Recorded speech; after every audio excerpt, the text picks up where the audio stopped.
Bismillah, assalamu alaikum, bonjour, bonsoir, j'espère que vous allez bien, j'espère que ça va. Très bon dimanche à toutes et à tous, l'on se retrouve, peuple d'Afrique, pour encore parler, oui, de nos problématiques africaines. Dans la thématique de ce matin ou de ce soir, ça dépend de l'heure à laquelle que vous allez regarder cette vidéo, nous allons poser la question: c'est quoi le panafricanisme? Et ensemble, nous allons trouver plusieurs réponses que nous allons développer ici, que je vais développer ici avec vous. Mais avant ça, je vais vous demander humblement de vous abonner parce que ça, c'est une nouvelle chaîne que j'ai créée il n'y a même pas 7 jours.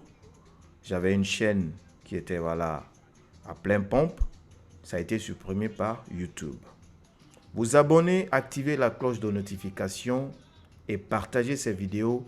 Ça nous donnera de la force. De la force pour éveiller les consciences.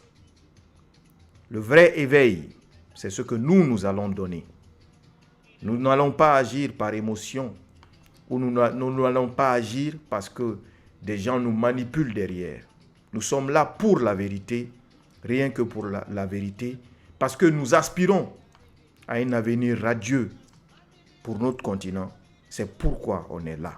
Et pour ça, rien ni personne ne pourra nous déstabiliser sur ce chemin-là.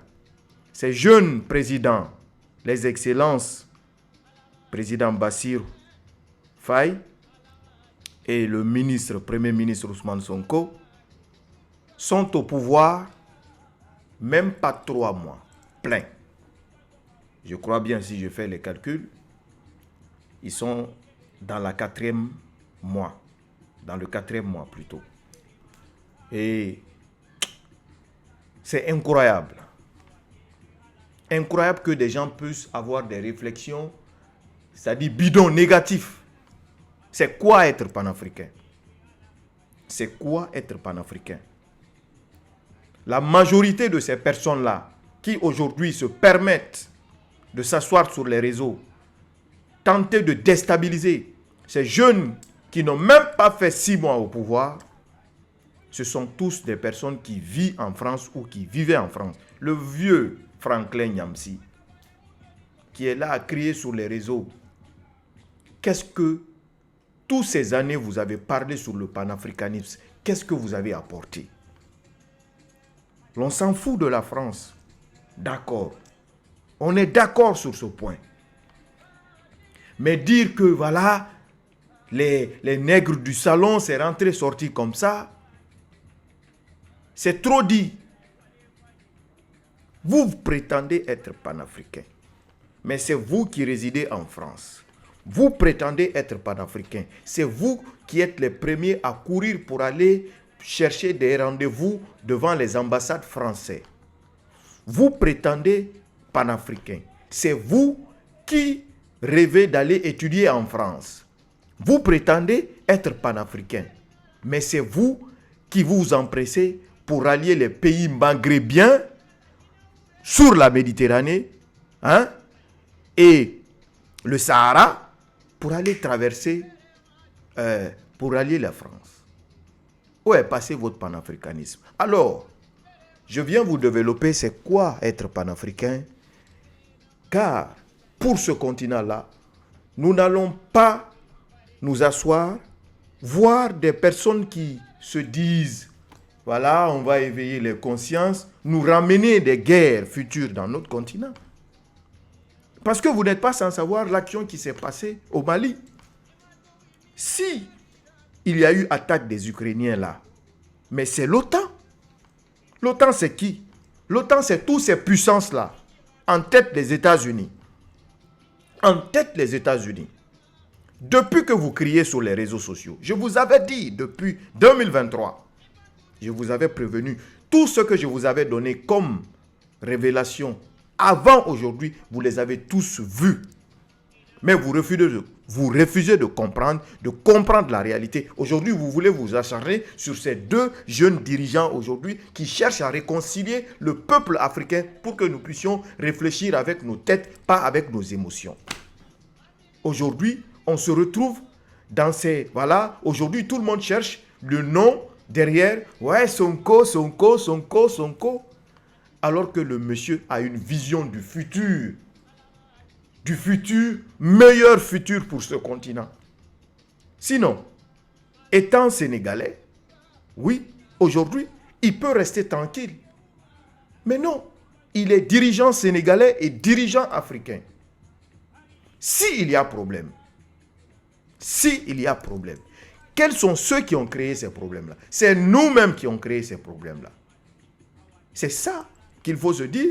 Après, on dit qui a tué Lumumba, qui a tué, comment on appelle, Sankara, qui a fait ceci, qui a fait cela. Nous sommes les seuls coupables. Si on veut s'en prendre à quelqu'un, c'est à nous que nous devons nous en prendre. Je ne laisserai rien, absolument rien pour la France. Je vois des gens sont en train de se réjouir qu'il y a un nouveau front au Sénégal qui veut dégager tous les bases militaires français. Vous pensez que les gens boivent de l'eau par leurs narines? Vous pensez que les gens boivent de l'eau par leurs narines? Si nous voulions réellement légitimer notre souveraineté à nous, il faut d'abord réfléchir avec nos têtes. Parce que c'est pas avec les émotions que nous pouvions trouver solution à arriver sur ce chemin de légitimer notre souveraineté. Des jeunes arrivent qui n'ont jamais dirigé un État, qui n'ont jamais été aux plus hautes fonctions d'une administration étatique de leur pays.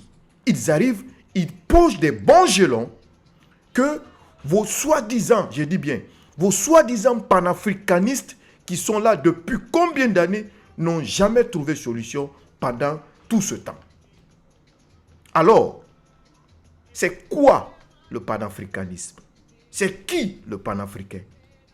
C'est celui qui est en train de faire des gros discours, alcoolisé derrière son écran, oui, dire des mots de haine, c'est-à-dire pour faire entendre aux personnes qui n'arrivent pas à comprendre ce qu'ils veulent entendre. Voilà, l'impérialisme a payé des gens. Voilà, l'impérialiste a envoyé Sonko et Diomaye en mission. Pendant ce temps, le discours de Sonko et de Diomaye n'a jamais changé. Vous voulez tout faire pour mettre la zizanie entre ces deux jeunes dirigeants. Ça ne marchera pas aujourd'hui, ça ne marchera pas demain. Au lieu de nous taper les poitrines, au lieu de crier haut et fort sur les toiles, panafricain, quitte la France. Prends ta famille avec tous les aides que la France vous donne. Tu quittes la France, tu viens mener le combat en Afrique. Votre soi-disant Kémy Séba, c'est parce qu'on lui a mis la pression.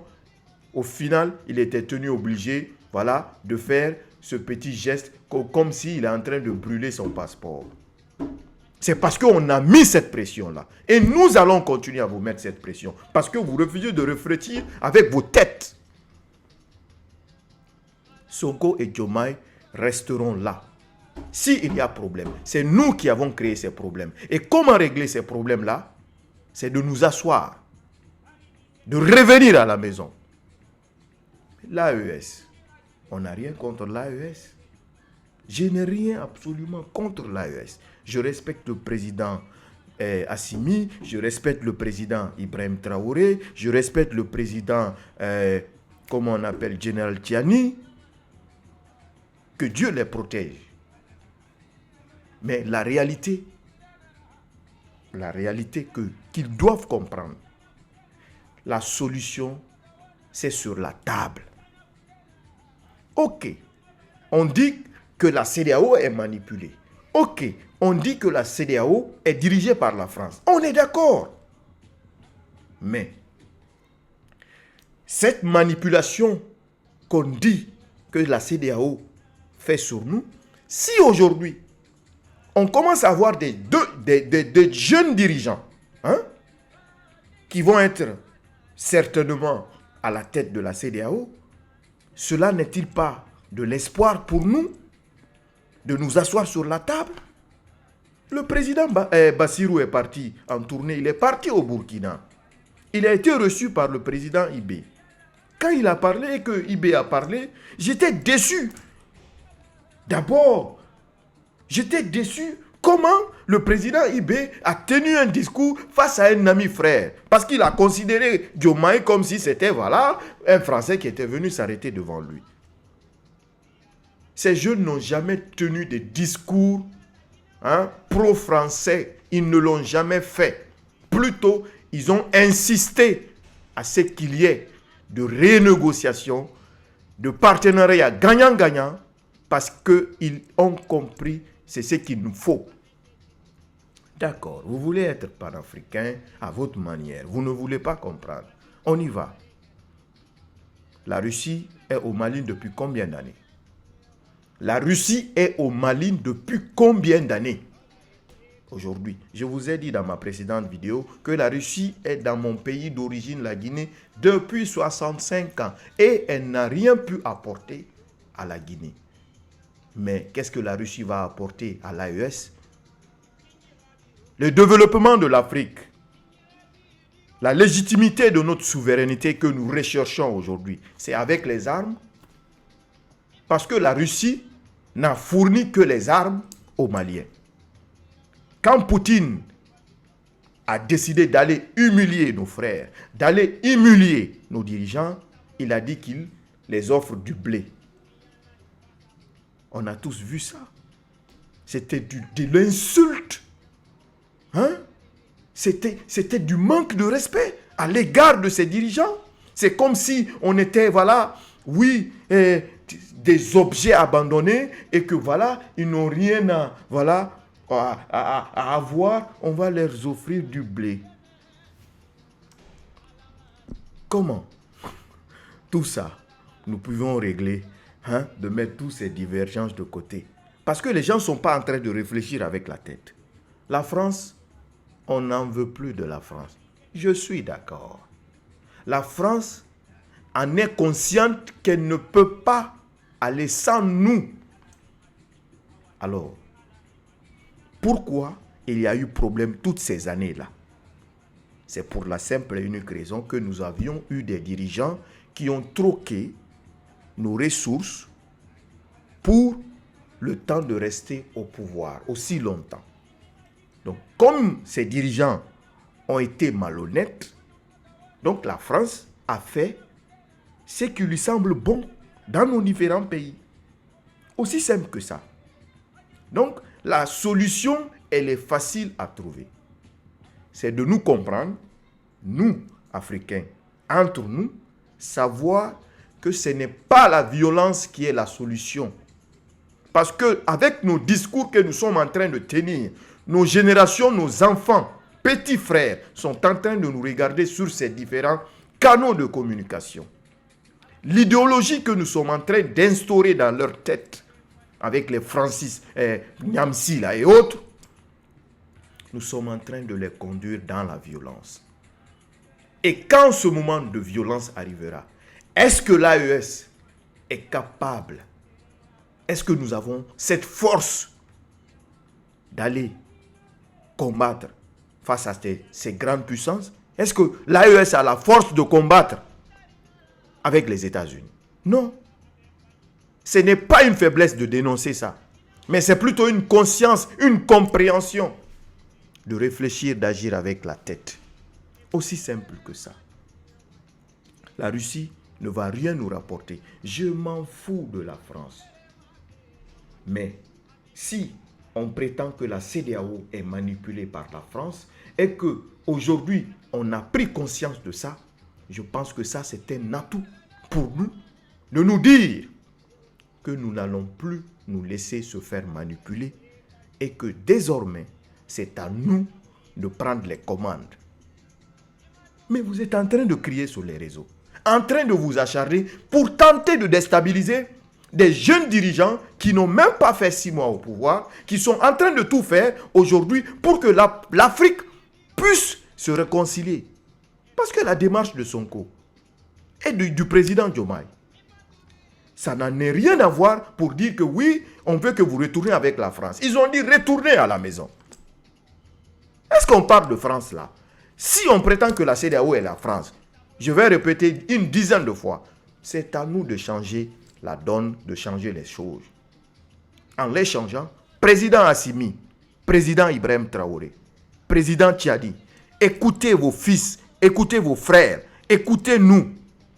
Aujourd'hui, on est en train de vous motiver aujourd'hui d'aller dans les erreurs qui seront gravissimes et je dis bien, qui seront tard.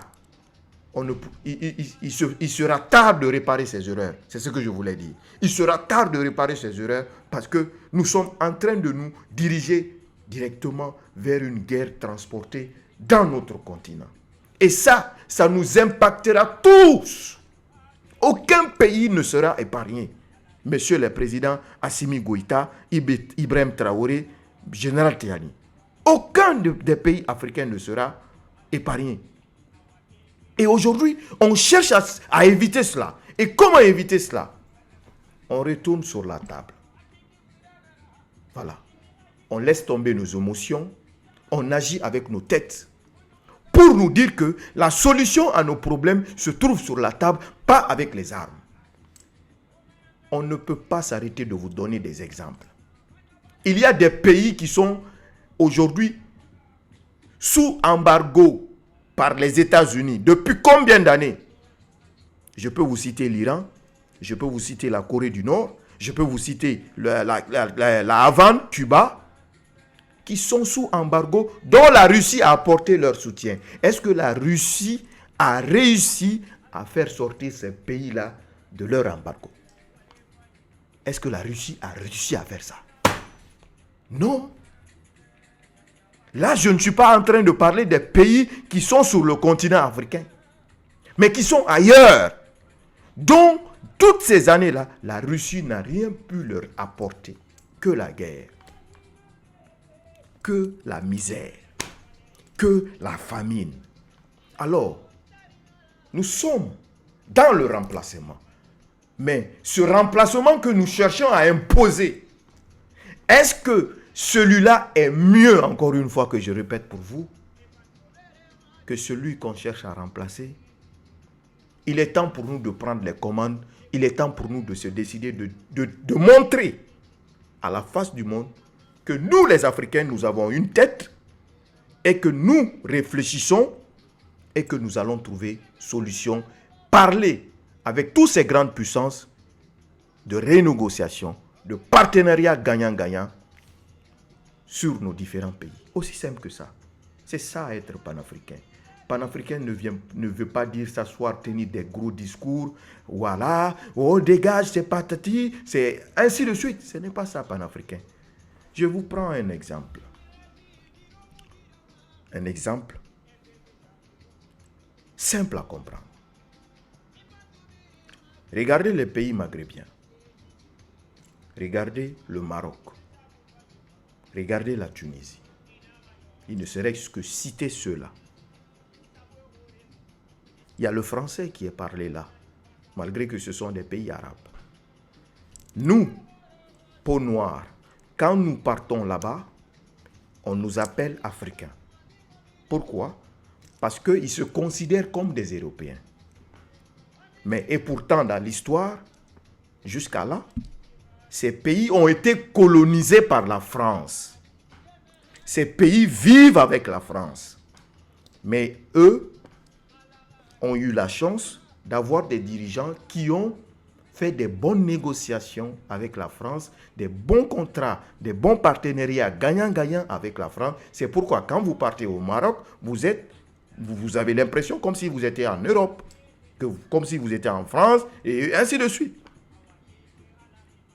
Pourquoi nous n'allons pas prendre exemple sur ceux-là? Tous nos dirigeants qui nous ont mis en arrière, tous nos dirigeants qui ont pillé nos ressources, les mettre dehors, faire face à de nouveaux dirigeants qui ne vont pas sombrer dans la dictature, mais dans la démocratie, respecter la durée des mandats et faire des partenariats gagnant-gagnant. C'est ça le panafricanisme. Président Bassirou Diomaye Faye, Excellence Ousmane Sonko, sachez-le, que les vrais fils d'Afrique vous soutiennent et continueront à vous soutenir. Ce combat, nous allons l'amener ensemble et nous allons la gagner. Merci d'avoir suivi, merci de l'avoir partagé et s'il vous plaît, abonnez-vous car nous allons sauver notre continent. À très vite, Inch'Allah.